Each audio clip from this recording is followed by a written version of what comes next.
You've heard the phrase, men are hunters, and they love the chase. And you'll hear from many female dating coach how a man has to be in his masculine and you be in your feminine and allow him to catch you as if you're some prize. Well, I just want to say this for the record. Relationships aren't about catching anything. Relationships are something that two people build together. It's something you build together. You can't catch someone and expect it to be this instantaneous, beautiful relationship because you've been caught, okay?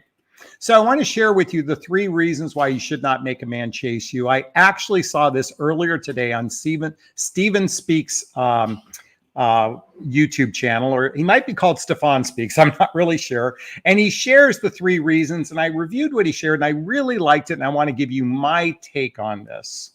Now, why does someone want to be caught? Why would a woman want to be caught? Because it feels good. It feels good when someone makes especially more effort than you.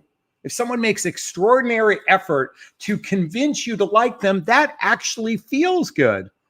Think about that for a moment. When somebody likes you, it feels good, whether you like them or not.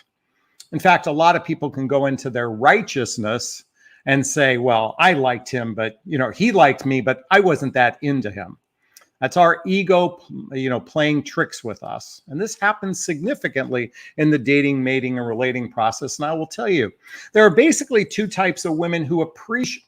Oh, I was going to say appreciate, but it's not appreciate. There are basically 2 types of women that are desirous of men to chase them. There's 2 types of women, in my opinion. Take it for what it's worth. I think there are deeply wounded women who don't value themselves, and they're desirous of being caught because that actually allows them to feel some level of value, some level of worthiness. Okay, and that might offend some of you listening to this right now because you're thinking, I want to be caught. I want to be a prize. I deserve to be caught. I am worthy. I'm better than everyone else. But oftentimes there's a little wounded child in you that doesn't actually feel that way. Now, that's the most common reason. The other common reason, and actually I think this is worse, is that entitled woman who deserves, she believes she deserves to be caught. I'll be candid with you. When I watch shows like the Housewives of Beverly Hills, the Desperate Housewives of Beverly Hills, the Desperate Housewives of Orange County, all of these reality type TV shows, to me is just a bunch of entitled people that believe they deserve better than someone else. And they deserve to be caught because they're so superior than everyone else. Well, I'm here to say that's a very unhealthy way to approach relationships. The desire to be caught. Because as I said in the beginning of this broadcast, a relationship is something 2 people build together. It's where you're investing mutually in the co-creation of the relationship. So I want to give you 3 examples. Again, this is from Steven Speaks channel, which I thought was really valuable to list. And remember I said earlier that men are the hunters and men love the chase, right? Can I ask you ladies something? What do you think that really means?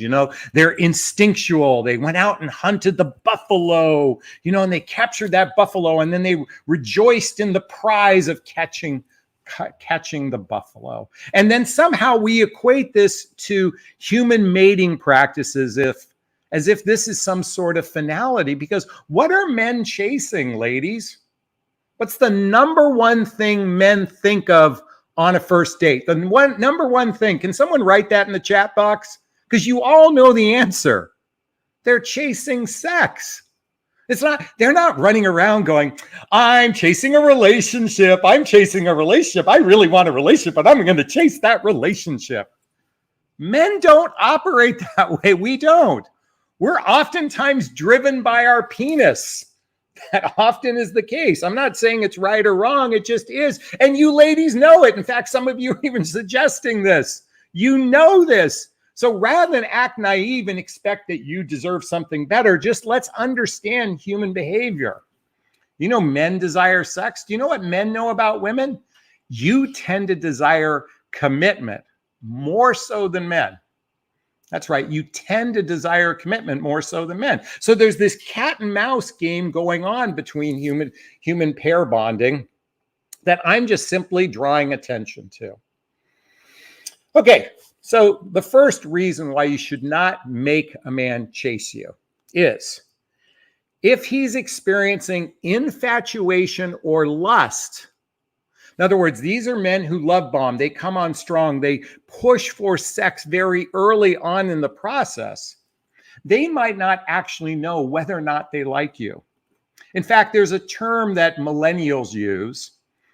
It's called post-nut clarity. Post-nut clarity. And what that means is, once a man has had sex with you for the first time, all of his decision makings or all of his clarity, he busted a nut, all of his clarity now comes to the forefront of his consciousness, because when he's in lust or limerence, and limerence is extreme infatuation, when he's being driven by these chemicals being released in his body, which is primarily dopamine, the minute he has sex, all of a sudden he evaluates the relationships on the merits that were actually in place before the relationship.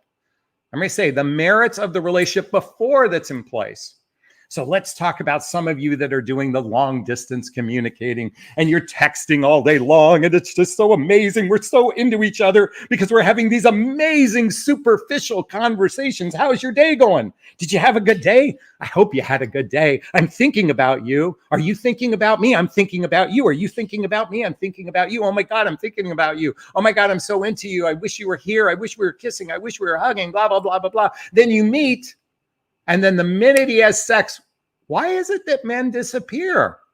Because they have what's known as post-nut clarity. Did you guys see the movie Something About Mary? Something About Mary? There's a scene where, oh God, who's the actor's name? It just escapes me for a moment. But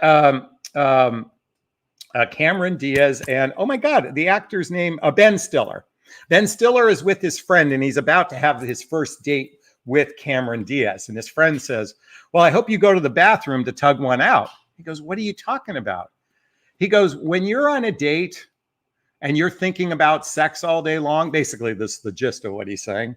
Are you actually in your right mind? Go bust a nut, go jack off and ejaculate so you can actually be present to what you're experiencing, is what he says. So ladies, you must know this by now. I shouldn't be telling you anything new. And if this is your first time hearing this, bravo, you need to hear this, that when a man is lusting for you, when he's in limerence, when he's in infatuation, when he's chasing you, you have to be aware of the consequences that he may diss you the minute he ejaculates. I'm sorry. I know that doesn't feel good, but that's kind of on you for not establishing a better foundation before you have physical intimacy. So that's the number one reason why you should not make a man chase you. Number two, allowing a man to chase you invites broken men into your life. That's right, broken men into your life, particularly those of you that are in midlife, which is after baby making years and before retirement. Okay, what am I talking about broken men? They oftentimes in this age demographic, 75% of singles are divorced. And divorce is an unraveling of the tapestry of one's old life. So in these particular cases, if he hasn't healed from his divorce, if he's going through a contentious divorce, if he's going through struggles in his professional life, maybe he has health issues going on, if the ground underneath him isn't solid, if he's a broken man, he might chase you because he really needs a therapist. And you ladies are beautiful creatures out there. You will listen to broken men. You will listen to broken men and just go, oh, can I just stroke you? Because once I make you feel good, you'll be mine. I mean, I swear to you, so many of you do this and you act so like shocked when the guy disappears once you've healed him. It is not your job to fix a broken man. So if you allow a man to chase you, you have a 75% chance of that man being a broken man. He's either what I call a user or a spender. 20% of the single population over 40 years old are users. These are those love bombers I talked about in the beginning. These are the guys that are self-serving. They're only in it for themselves. And women are this way too. Then about 20% of the population are what I call grower and builders. These people who genuinely want a fully committed relationship with someone. They want to build a life. Remember I talked about a relationship is something built, not caught. And by the way, we grower builders, we don't chase women. We like to be met on the 50-yard line with these women. And the other 60%, because I said 20 is users, 20 are grower and builders, the other 60% of what I call spenders. They want companionship occasionally. They want connection occasionally. They want sex at their beck and call, but they clearly cannot commit to someone because there's a deficiency going on in this person's life. Now, you might be saying, Jonathan, are you telling me 8 out of 10 men are probably going to use me? Yeah, I'm going to tell you that. It really fucking sucks to hear that. That's just the real truth. This is why I'm so grateful that my clients have learned the skills and techniques to weed out those 80% and zero in on those 20% who are grower and builders. Now, the problem with this is you're not attracted to a lot of the grower and builders. They don't look like Brad Pitt, George Clooney, Ryan Gosling, that sort of thing. And many of you have this fantasy that you want this stellarly good-looking human being when actually a lot of the grower and builders, they got a dad bod. They're losing their hair. They don't have perfect teeth, okay? They don't do all the things that you do, okay? But guess what? These are men who will actually grow long-term in relationship with you. So maybe you might want to reconsider looking for that perfect guy and recognize that a good man of character outweighs a good-looking man who might have a few bucks in his pocket. So allowing a broken man to chase you, you got to be careful because you will turn into his therapist. And the third reason is this is interesting that Stephen talks about. He said, men who chase, once they catch you, they expect you to chase them. They expect you to, they actually turn the tables on them. And I thought this was really an interesting way of looking at it, but to some degree, this is true. You know, we men, you know, like ladies, how many times have you told me he was so romantic in the beginning of the relationship? He was so romantic. And once he caught me, he stopped doing all the things to get me. You see, this is the problem when you've been gotten, okay? But there are some men out there, like what Stephen talks about, that once they get you, they expect you to make in all the effort. They expect you to pay for things. They expect you to accommodate them. They expect you to make them dinners. They expect you to do all the work once they've caught you. You know, you have to recognize that human beings are like impetuous children, particularly in the area of chasing and getting caught. And let me explain why. I want you to think those of you when you were children, or for those of you who have children, do you remember Christmas? How excited a child was, or maybe you were, to get some sort of present for Christmas. Maybe you'd been waiting on it for a long time. Now, if it was a bicycle, something you can use for a long time, that was great. But if it was a video game, like what my sons, there's a picture of my two boys right behind me. It was fascinating when Halo came out. And they were so excited to get Halo, to get Halo, to get Halo. And they loved it and they played it for hours and hours and hours and hours at a time until they got burnt out by it. And then you know what? Duke Nukem came out and they played that for hours and hours and hours at a time. And Halo was just sitting in the corner until the next video game came out, Grand Theft Auto.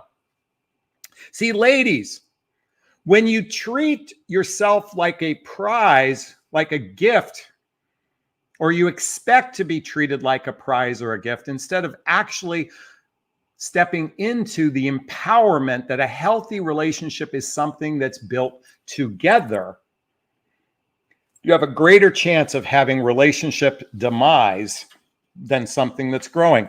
I invite everyone to read the book, If the Buddha Dated. If the Buddha Dated. This is a great book that throws out all the bullshit gender rhetoric and says, how can two people date from a co-creative space? How can two people date?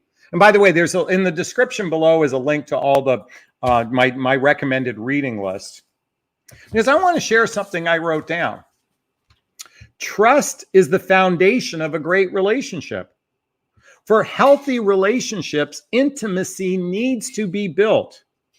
Too many people rely on entertainment and incessant communication to build intimacy instead of the real components to intimacy. And folks, if you are not familiar with the book,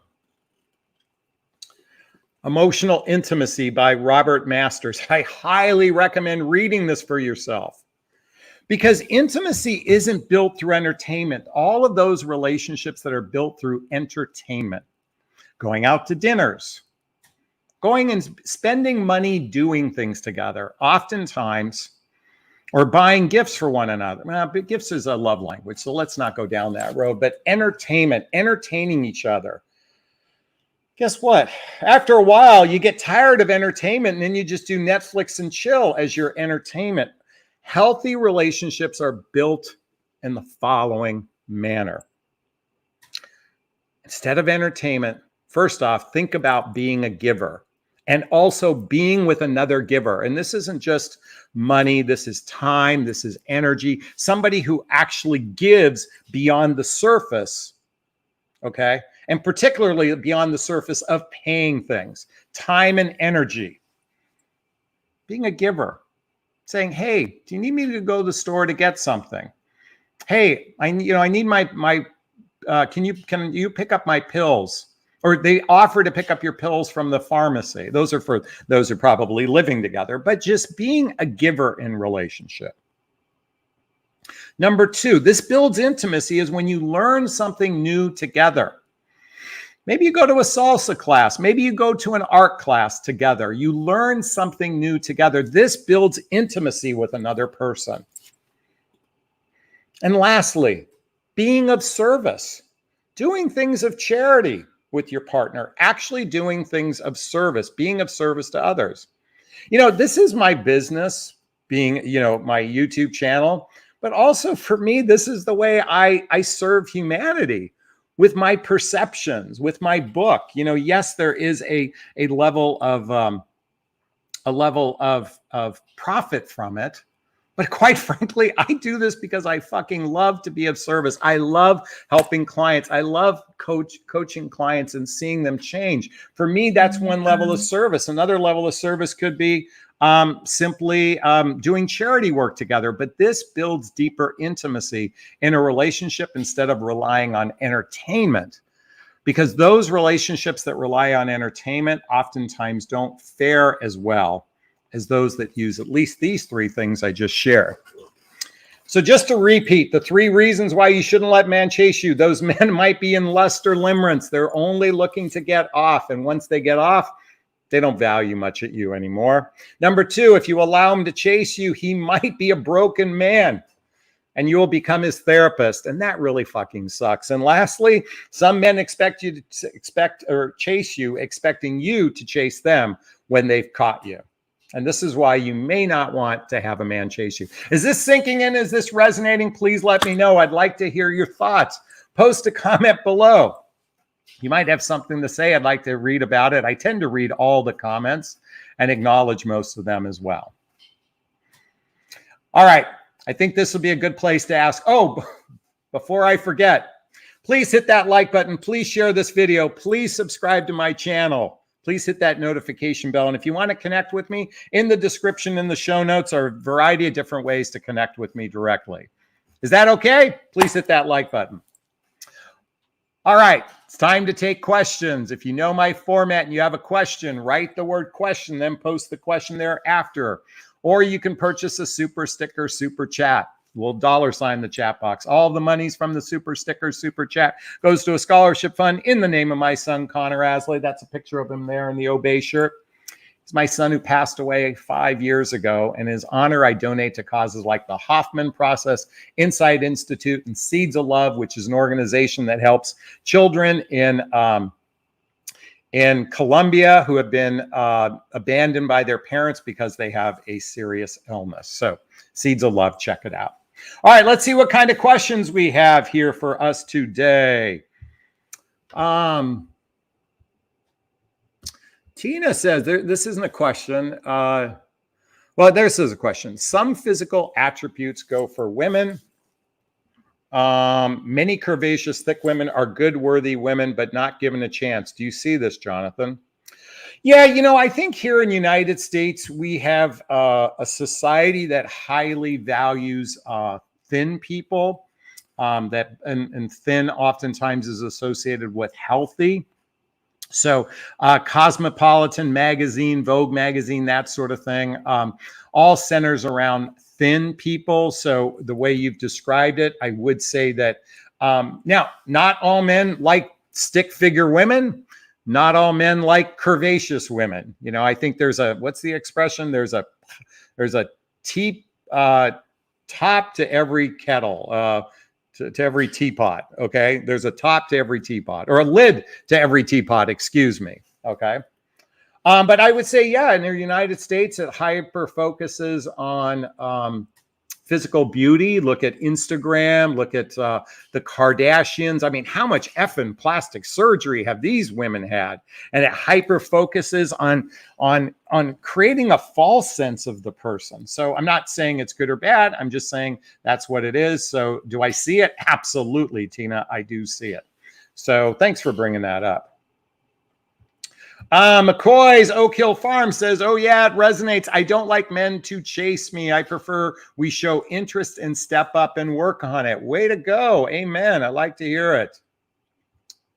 Maja says, does having an uncomfortable conversation early on scare him away, even though they go into emotional stuff and show understanding? The only people that get scared by uncomfortable conversations are people who can't handle uncomfortable conversations. Now, I'm trying to think of a really uncomfortable conversation. I think if we get into, some emotional or physical abuse and we talk about that on a very first date, about your past experience, that might be uncomfortable, or asking somebody about their childhood upbringing, it might be uncomfortable for them. But the reality is, what is so fucking uncomfortable that you can't talk about it? Now, what you don't want to talk about things that are private to you. Okay, that's understandable, something where trust hasn't been built. But an uncomfortable conversation, some people think talking about why their relationship ended is uncomfortable. Why is that so fucking uncomfortable? Your relationship ended for reasons based on your perception. I'm sure your partner had reasons based on their perception. But if that is so uncomfortable, then can you actually go very deep? Now, again, if it's something private, you may not be ready to share. But if something is uncomfortable, how much capacity can they talk about deeper things in your relationship? That's just something I have just think about off the top of my head. So thanks so much. Lisa wants to remind us all the Kardashians. Ugh, I'm kind of with you. All right.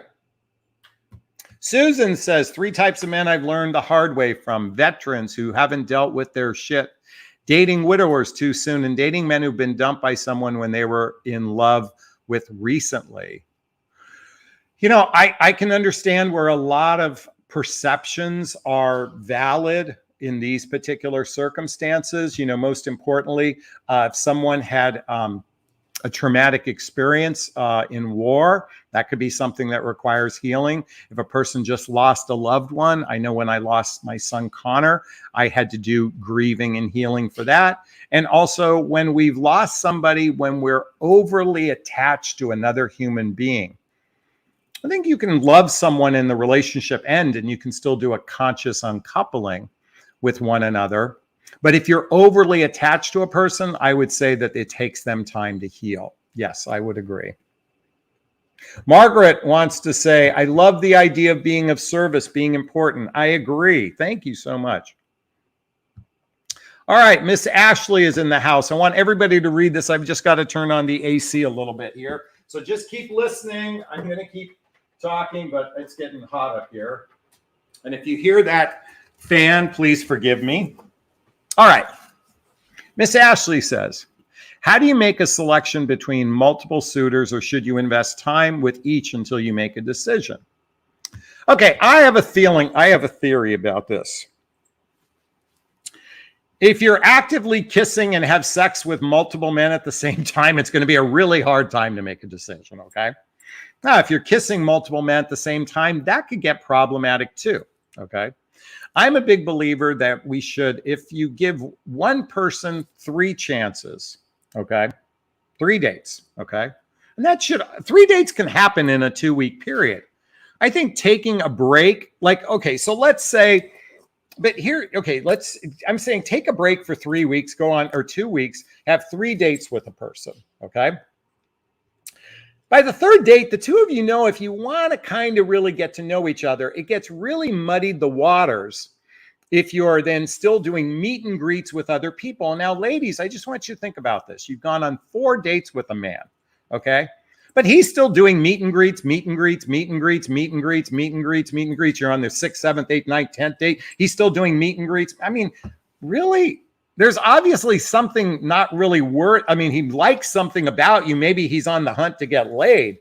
But if you have to keep doing meet and greets, then probably something's missing in that dynamic. But I would say 3 dates in a 2-week period.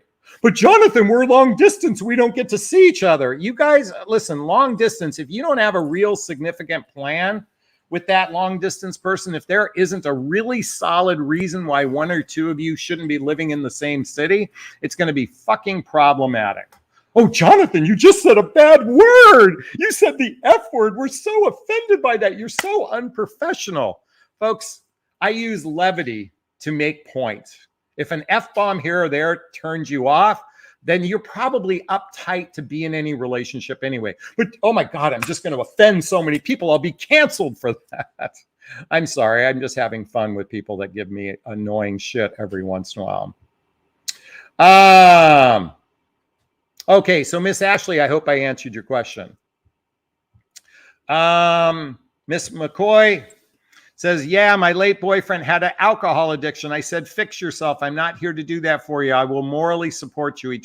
He tried toward the end, but it did end up. Oh, well, that's sad that he passed away.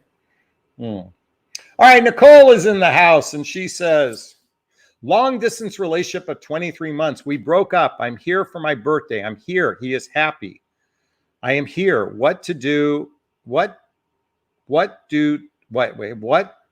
to do, have him realize he wants me, no pressure involved. Well, you broke up, it's your birthday, you're here, he's happy. I'm here. He's happy. Is he happy that you're on my channel? Is that what you mean? What do I have to do to make him realize he wants me, no pressure involved? Folks, you cannot force anyone to want you. And if you do, it's just temporary. This is where this whole being caught nonsense comes in. You know, it occurs to me that the best relationships are 2 people who appreciate each other. And when you appreciate someone, you don't want to break up with them. And if you do want to end it, it's mostly because there's something deficient within the person who's incapable of giving more to the relationship. So why would you want someone who can't give more to the relationship? And it's long distance anyway. So how many times have you seen each other in these 23 months? 3 times? I mean, so many of you are spending years communicating with people whom you've never met.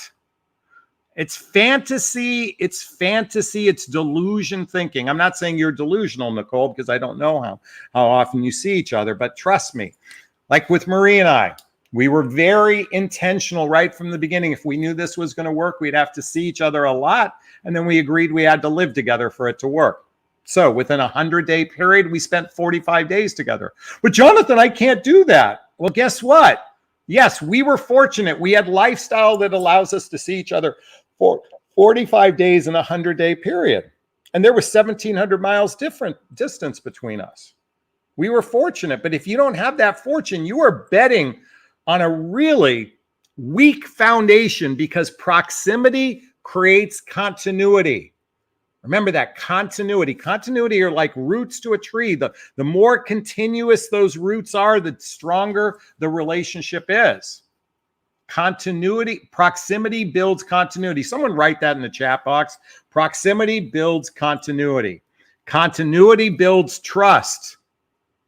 Proximity creates continuity. Continuity creates trust. It's hard to, and by the way, face to face, because you can't do it over the phone. How's your day going? Did you have a good day? I hope you had a good day. I've been thinking about you. I've been thinking about you all day long. Are you going to text me in the morning to let me know you're thinking about me? Are you going to text me at night to let me know you're thinking about me? Because I need to know that you're thinking about me, because I need you to validate me. I need you to love me so I can feel good about myself. This is what the internet has fucking done. This is what smartphone has done, is made people so effing neurotic. My mother would be rolling in her grave right now. This shit didn't happen in her generation, because proximity created continuity. Continuity builds trust. Okay, there, I said it. I'm done ranting. Erectile dysfunction says, oh, I'm sorry, Ed. I'm just kidding. What is the normal frequency of seeing someone you're dating? I want to date the man 3 to 4 times a week. However, all men prefer once a week for months. How long should I tolerate this? He doesn't get your vagina until you're seeing him 3 or 4 times a week. If he wants to see you once a week for a month, then don't give him your vagina. When he wants to see you regularly, that's the guy you give your vagina to. But Jonathan, that's so repulsive, talking about my female parts like a vagina. Ladies, I'm here to yell at you because you guys are acting really stupid. Once a week means you're a booty call. Once a week means you're friends with benefits. A man who wants to build, remember we talked about building a relationship with you. He wants to spend time with you. That's a good sign. He wants to build a relationship with you. He wants to see you regularly. He wants to invite you to parties with his friends. He wants to do, stand-up paddleboard with you or pickleball with you. Those are men that are serious. Guys that want to see you once a week, why are you tolerating it? Look, you have a first date on a Friday night. You may not see him till the following Friday night. I get it. But if a guy likes you, he's going to want to say, what are you doing Tuesday? Do you want to go for ice cream? Do you want to catch a movie? Do you want to go for a bike ride? Do you want to go for a hike? And then on Friday, he wants to see you again. Then he wants to see you on Saturday, and he wants to see you on Sunday. Those are the guys who like you. The guys only want to see you once in a while. They're just happy with you giving them the vagina for free. Why give wife benefits at girlfriend prices? Someone wrote that on my channel. Nicole wants to give me an amen and thank you. I appreciate that. Desert says, I'm not offended. I appreciate that. Marie says, I like the F word. And Lisa says F-bomb. Thank you so much. All right. Okay, Miss Ashley wants to follow up. No sex, just multiple inquiries about dating. So your first time you meet someone is simply a meet and greet. When you officially agree to see each other again, that's a first date, okay? If after that first date or within 24 hours of that first date, a second date is planned and you both want to see each other, okay? You could still be talking to other people online. That's okay. But if you've got a third date plan, now you've seen each other, the meet and greet in 4 times, why do you want to invest in anyone else if you're making regular plans to see each other? Flowers Rose says, I love you, Jonathan. You keep it real. You know what? I got to tell you something, folks. I had a chance to interview a millennial yesterday. His YouTube channel is called Destiny. He's a young man, really bright, intelligent, a little bit progressive, a little bit more progressive for my taste. He talks about a variety of things. But we talked about relationships for well over an hour and a half, just getting that perspective from millennials. And what was interesting, I was on his channel and all his followers, he's a millennial, I'm a boomer, tail end boomer, Gen Xer. And they're like, this guy is cool. I like this guy's vibe. I am grateful that I just speak. I think I speak. I don't want to use the word truth because that doesn't feel right to me.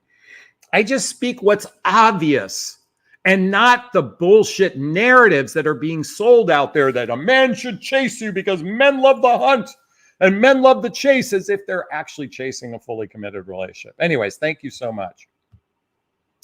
Ireland Clark just posted. Hold on a second, because she put in some money here. Let's find that. All right. Thank you for the $19.99 super sticker. Really appreciate it. She says, this guy says he wants to grow with me, but he says he's still trying to heal. Should I help him? I'm also a life coach and I don't want to be his therapist. Oh, you're fucked already. He says, okay. Because you're a life coach, you're going to want okay. If he wants to heal, hey, take your time to go heal. And when you've healed, come back to visit me. Ladies, I get it. I'm a life coach. I'm a dating and relationship coach. I have a propensity to want to heal others. Okay. It's a dangerous trap. Now, healing is a constant. So it depends on how wounded he is and how much work has he done, because it's not your job to heal him. He heals on his own. You are two sovereign beings on your own track. It is not your job to heal him. Let me repeat that, Arlen. It is not your job to heal him, because he might break it off with you to be a bright, shiny penny with someone new. And I don't want that to happen to you, Ireland. So I hope that helps. Let me know if it does help. Margaret's in the house. You are so sweet with the $7.99 super sticker. I really appreciate that. Hey, folks, I just realized my phone is still on. Let's put that on vibrate. Ooh. Okay, let's see what else we have in the house. Tina. When a man isn't open with his feelings and said he's sorry, but he crossed a boundary of friendship, even though we've been friends for years, is it best to delete all contact? Well, I'm assuming when you say cross a boundary, he made advances towards you and you either rebuffed him, okay, or you had sex with him and now he's pulled away. I'm guessing here, Tina. So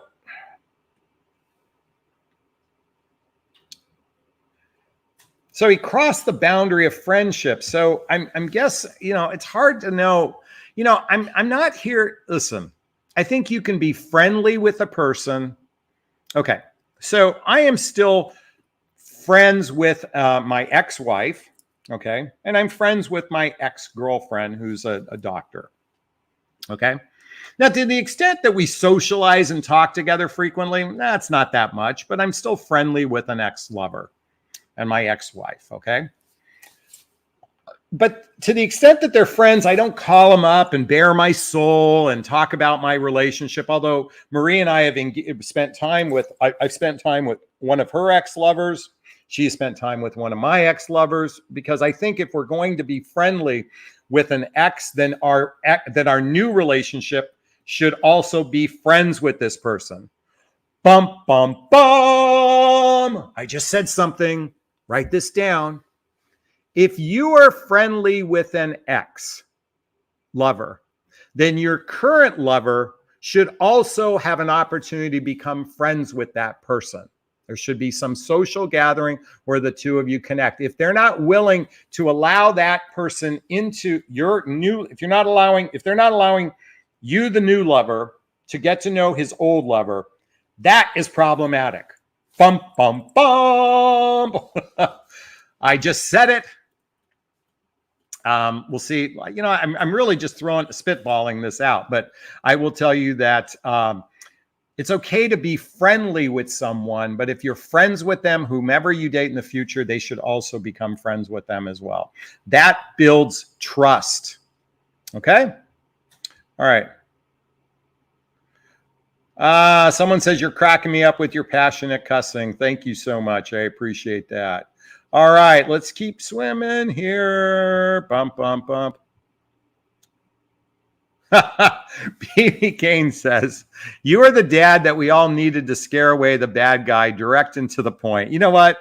I wish I could be your big brother, your father, your uncle there on a first date with the shotgun pointed at the guy's head saying, what's your intentions with my little girl? What's your intentions with my little sister? Wish I could do that for you.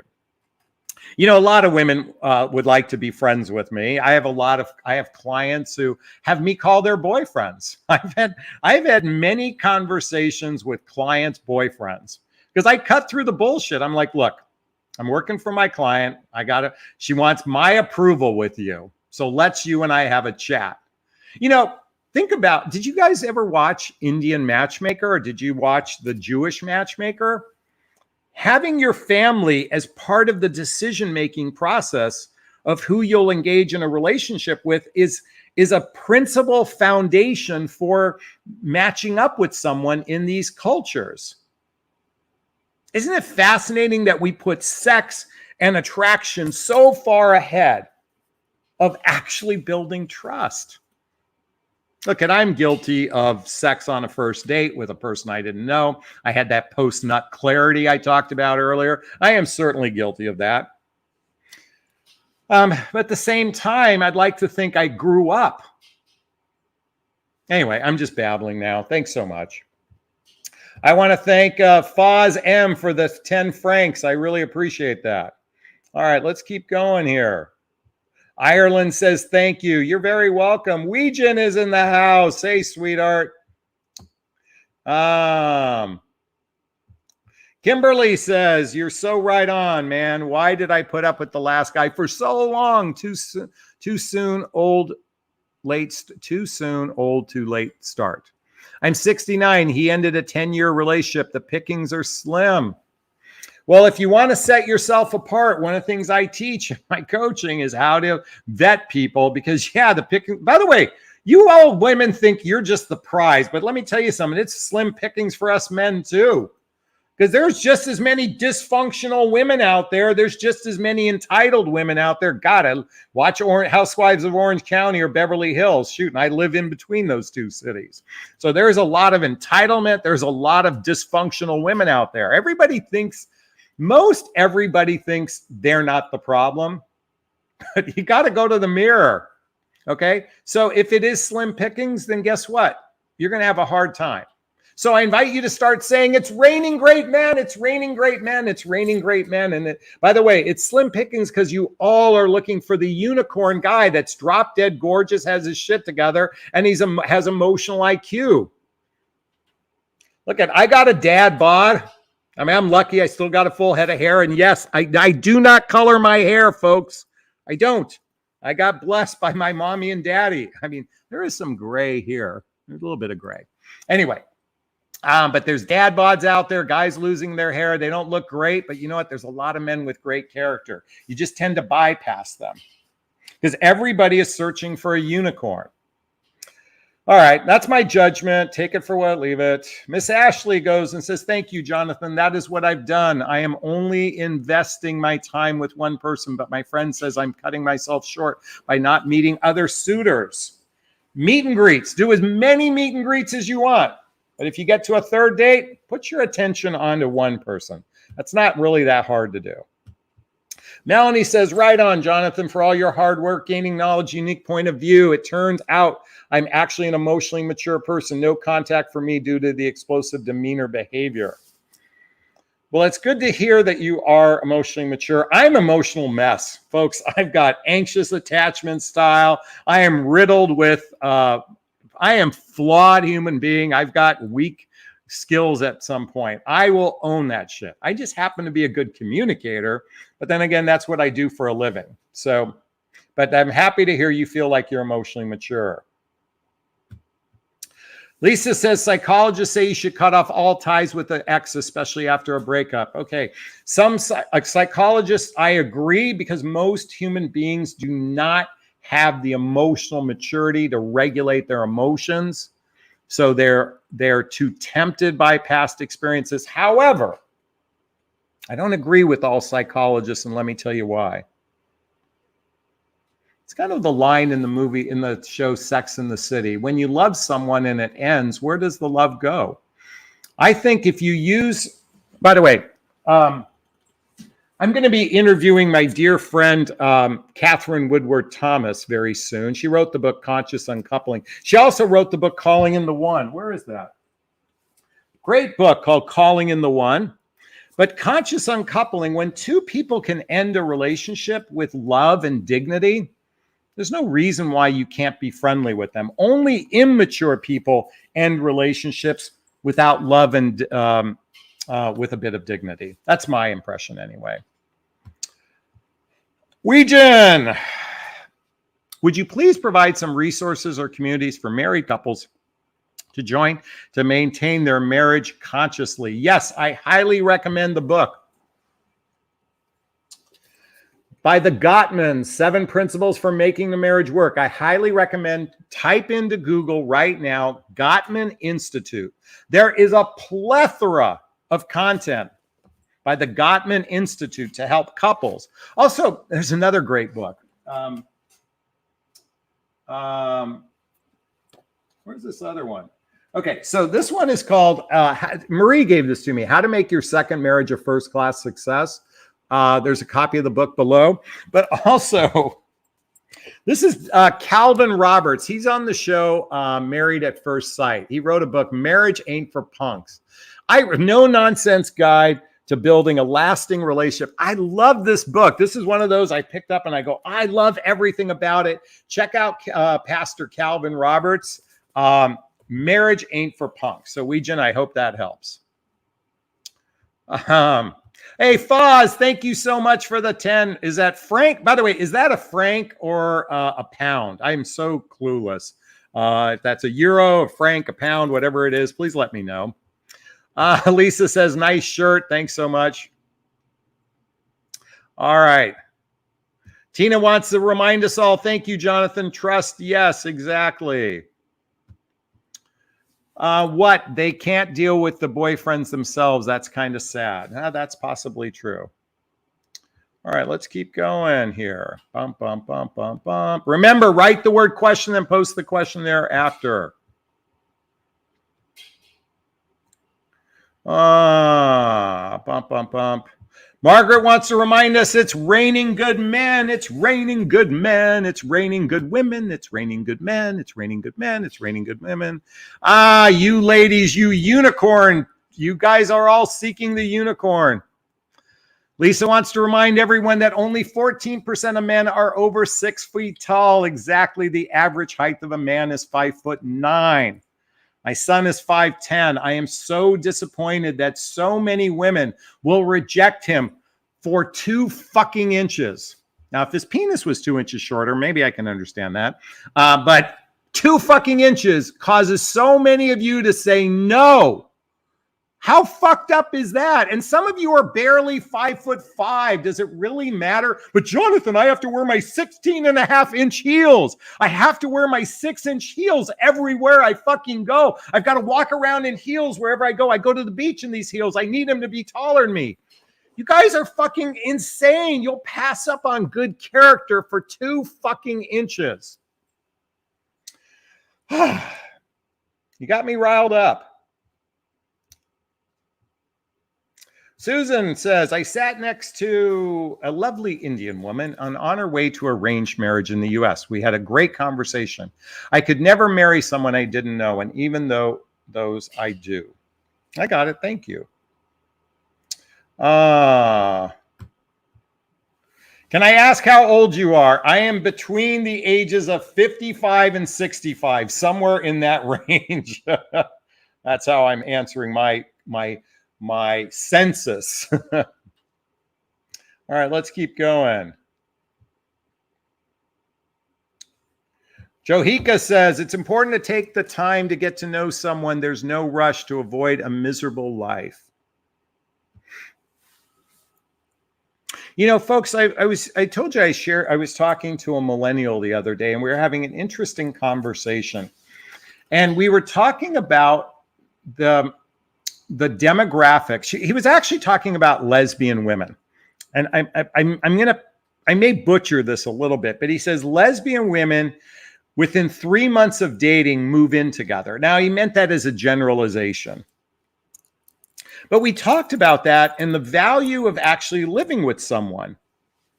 See, when you live with someone, you actually get to know who they are at an accelerated rate instead of, and I was sharing with him, I think dating is this long drawn out version of friends with benefits. That's what dating is. People that, remember the woman who brought up the comment of only seeing your person once a week for months? I want you to think about that. That's 12 times in 90 days if it's 3 months. Marie and I spent 45 days together in a 100-day period. That's literally almost every other day. That's not how it worked out because we had trips planned with each other. But I wonder if maybe we'd be better suited and say, hey, if you want my vagina, let's live together for a few months and see how it works out. Now, I know that sounds crass to you. Some of you saying that is so repulsive what you just said. But I want you to think about this. It used to be if a guy wanted to get laid, he'd have to get married. If two people wanted to have sex, they'd have to get married. They'd have to live together. Marie's parents knew each other 12 days before they got married, and they were married for 50, 60 years. I think 55 years. Now, was it a good marriage? I don't know. But maybe we should be doing this. I'm just making a suggestion. It's not an absolute. Find out who they really are. So if it implodes in 3 months, you didn't spend 3 years dragging it out. Some of you, you've already posted comments. You've been with someone for years only to have it want to know. Listen, I'd rather, raise your hand if you want to know in 3 months if it isn't going to work out versus 3 years. Raise your hand. Jonathan, I'd much rather know in 3 months if it isn't going to work out. Well, maybe living together gives you that opportunity to find out. Anyways, that's my 2 cents on that one. So thank you so much. Let's keep going here. Wait, I find taller guys have smaller penises. That's interesting. You know, men criticize vaginas too, by the way. So just remember, you can criticize a penis. Men criticize vaginas. So, okay, Nicole says, ideas on meeting dates if you don't resonate with online dating. Okay, great question, Nicole. So, you're a single woman. You desire a relationship. The most important thing you need to understand is you have to be seen. Someone write down the word SEEN, to be seen by a single eligible man. Okay, so you're walking in I went to Trader Joe's the other day. Could have been single women there, could have been single men there. They see you, but they don't know that you're single and eligible. And by the way, I will tell you that before I met Marie, I would rarely ever walk up to a stranger, especially a woman in midlife, to begin a conversation because I have no idea if she's in a relationship with someone. And based purely on looks, felt disingenuous. So, Nicole, you have to be seen by single eligible men. Online dating right now represents 50, if not 70% of all new relationships happening these days. And it's just going to increase. The movie Sleepless with Seattle came out in the 90s with Tom Hanks and Meg Ryan. There's a scene in the movie where Tom Hanks's wife, real life wife, is talking to a friend, and the friend says, "It is easier to be killed by a terrorist than to meet someone when you're over 40 years old as a woman." Ladies, the internet has now increased your opportunities 1,000-fold because the average woman over 40 years old is rarely seen by single eligible men because you're not congregating in a place to get to know people anymore. We no longer live in these villages, these tribes where we're interacting with people. Okay? So unless you ask friends to set you up, okay, you can go to Home Depot all day long and go look for the builder type. But again, you'll be wasting your time. Those are such fantasies. Yes, there's always the exception to the rule. So online dating, what does online dating do? It invites scam artists. It invites players. It invites users. It invites broken men.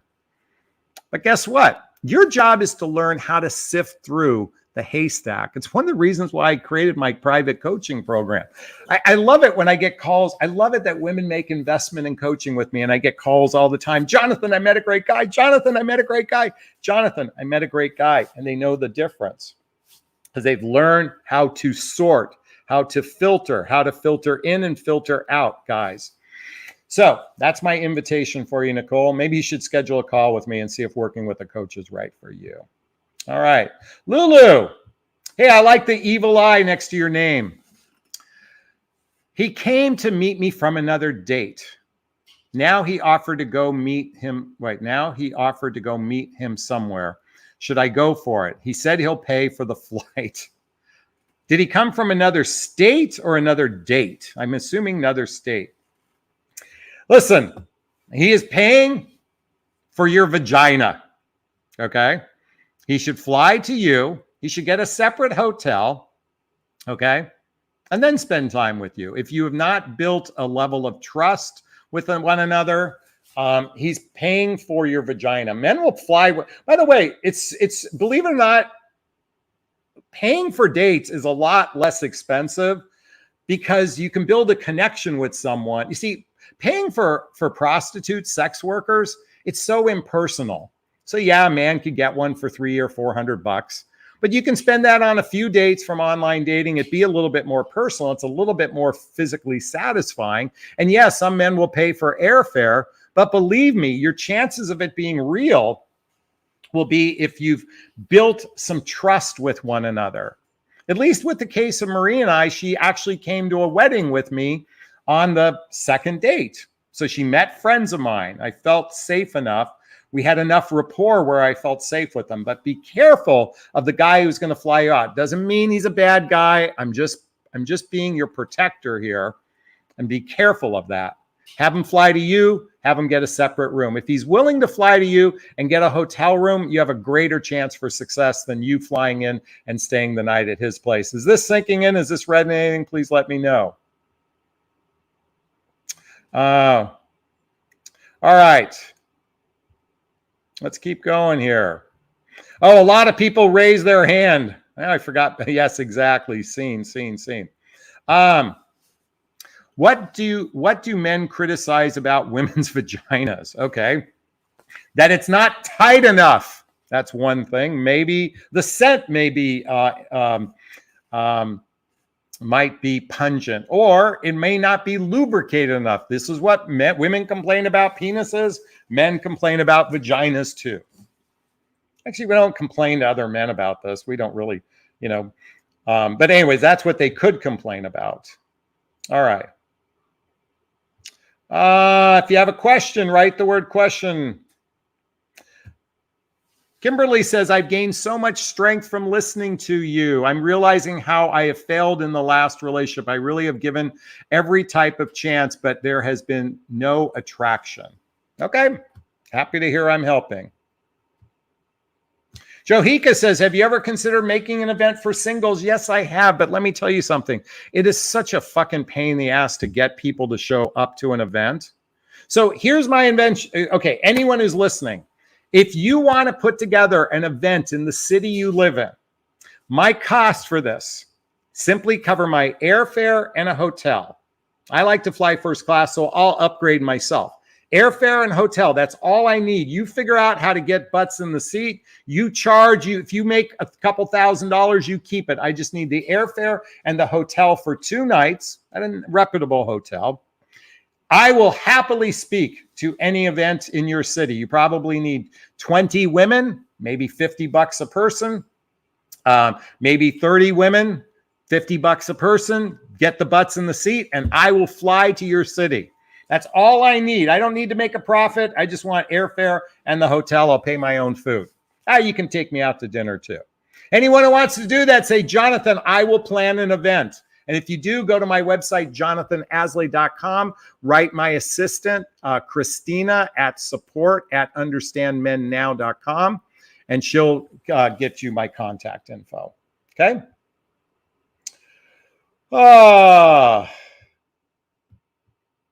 Serial killer, I have to escape dinner. Serial, I was watching The Sandman. They had a serial convention for serial killers.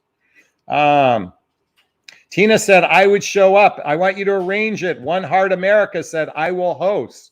Again, all I need is airfare and the hotel. 2 nights hotel, my airfare. I live in Los Angeles. So One Heart America, I'm going to take you up on your offer.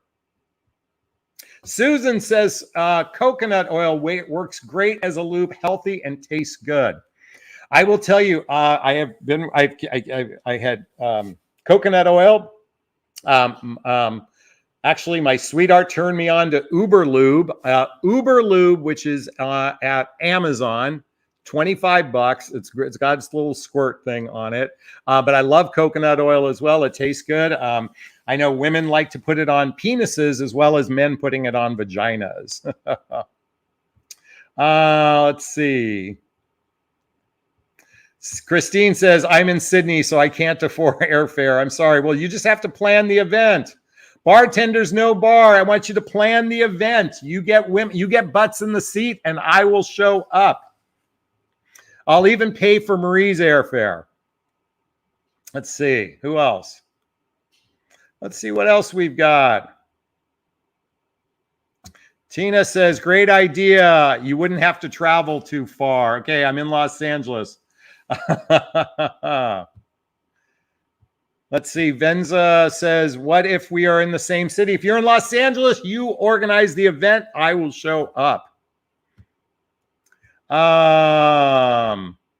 Hey, you know what? It's been an hour. I think, okay, so coming back to the 3 reasons why you should not make a man chase you. I just want to remind you, if he's experiencing infatuation or lust or limerence, men disappear after they have sex. It's called PostNut Clarity. Number 2, allowing him to chase invites broken men into your life. These are men who are hurting and desirous of connection. You will become his therapist. And lastly, men who expect to chase you. Once they get you, they expect you to chase him. So those are 3 reasons why you should not let a man chase you. Is this sinking in? Is this resonating? Please let me know if it is. Please post a comment below. I'd like to hear your thoughts. I read almost every question. If you find value in this video, please hit that like button. Please share this video. Please subscribe to my channel. Hit that notification bell. And if you need some support, in the description below are great ways to connect with me, whether it's Instagram or other places. Check out the link below. Also, it'll be in the first comment. All right, I think this will be a great place to wrap up this video, and I'm going to wrap it up as I always do. First off, give myself a big, gigantic Jonathan Bear hug of self-love. I'm going to reach into the camera and give you a hug of love if that's okay. I'm going to ask you to turn to someone, a pet, a teddy bear, a pillow, and give it or them a hug of love, because hugs are a great source of love. And let's face it, we could all use more love in our lives. I want to thank CJ Posey, Lisa, Marie, Leafs in the house, finally.